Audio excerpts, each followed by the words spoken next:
Hello.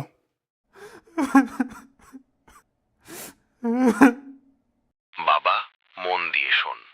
তুই ভেঙে পড়িস না, হতাশ হয়ে পড়িস না। এই দুনিয়ার জীবনটা পরীক্ষা। এখানে কষ্ট আসবেই, ব্যর্থতা আসবেই, চোখের পানি পড়বেই। কিন্তু মনে রাখিস, আল্লাহ কখনো তার বান্দাকে একা ছেড়ে দেন না। আল্লাহ কোরআনে বলেছেন, তার রহমত থেকে শুধু তারাই হতাশ হয় যারা পথ হারিয়ে ফেলে। তুই কি সেই পথ হারানোদের একজন হতে চাস? না বাবা, তুই মুমিনের সন্তান। তোর কষ্টগুলো মানুষ না বুঝলেও আল্লাহ ঠিকই বোঝেন।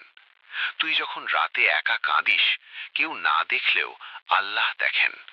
তুই যখন মনে মনে দোয়া করিস, কেউ না শুনলেও আল্লাহ শোনেন।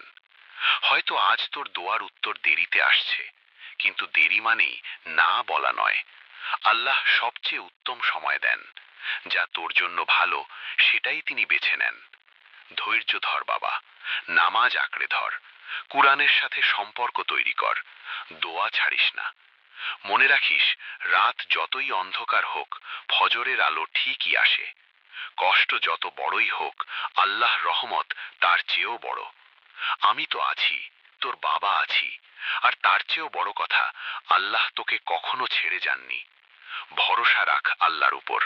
ইনশাআল্লাহ একদিন তুই নিজেই বলবি, এই কষ্টটাই আমাকে সবচেয়ে শক্ত বানিয়েছে।